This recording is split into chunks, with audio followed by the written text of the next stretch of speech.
Hello, I'm Ryan Williams, House Republican Caucus Chairman for the Tennessee House Republicans. Today, for my chairman's chat, I have my good friend Kevin Vaughan from the noble 95th District.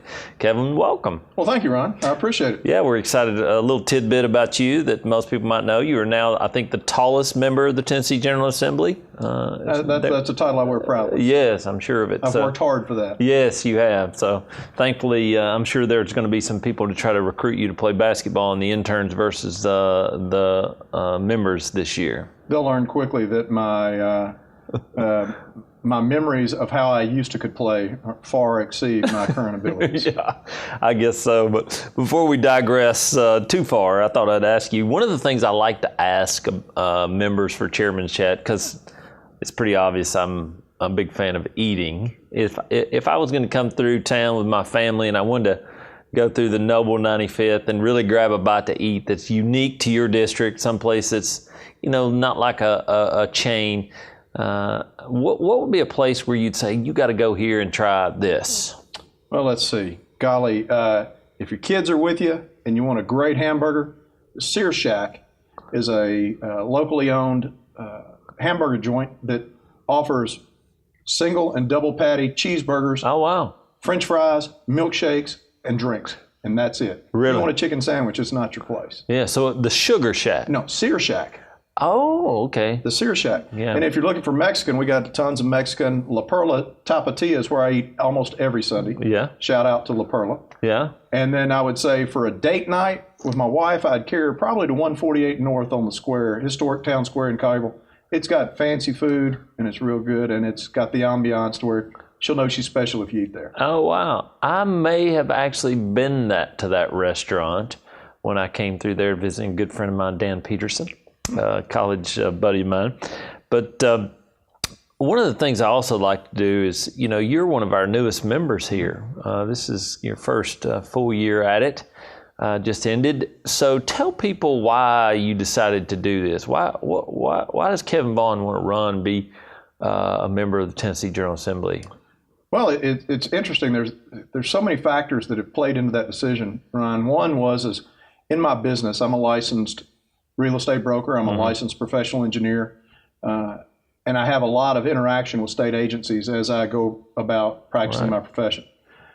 In addition to that, I serve as the vice chairman of the Collierville Municipal School Board, and so as we began to set up our municipal school system from scratch, I soon found out what a heavy hand the state legislature plays in the management and funding of our school systems. And so I got more curious about it then. We had an opportunity when this seat became available, and thought about it, prayed about it, did a lot of research on it, decided that I thought I could make a difference, so I offered myself for service. Well, definitely you have. We're really excited to have you here. I think I try to think back to the advice that was given to me and some of the challenges associated with being in my first full year as a member of the Tennessee General Assembly.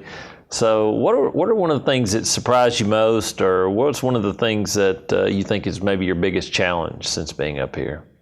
Well, the biggest challenge I face is one that some of the best advice I had was to be quiet and listen.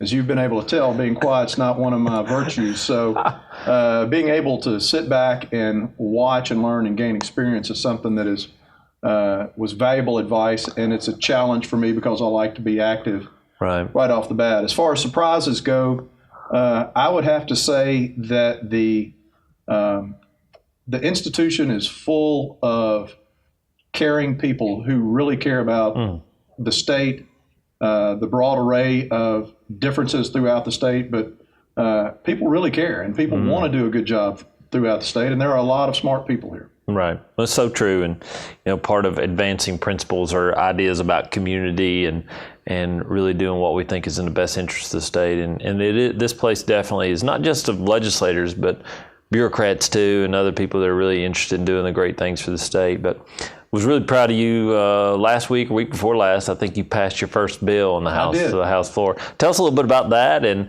maybe some other things that you're working on this session that you think are important to you and people from your district. Well, I was very fortunate. My first bill had to do with amending parts of the code that deal with government accounting standards. And the comptroller's office asked me to present this bill and run it. And it was something that I was able to grasp my early legislative mind around and understand it.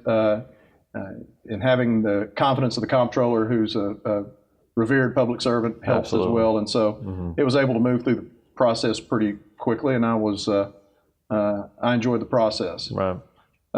As far as things I'm working on, there are a few things that are specific to our neck of the woods that I'm following up on with some legislation that's moving through the system. Anything ranging from child custody to professional privilege tax to, of course.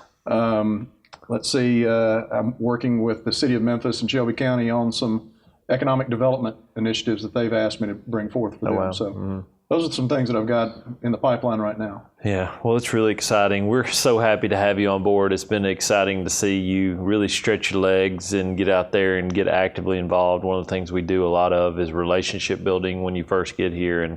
And you followed along really well and built some great relationships already with your colleagues. We're excited to see the work that you're going to do in the years to come, but really appreciate your service and look forward to serving with you the rest of the session. Hey, I appreciate everybody taking me in and treating me like a vet, even though I'm not one. Yeah, thanks a lot. All right.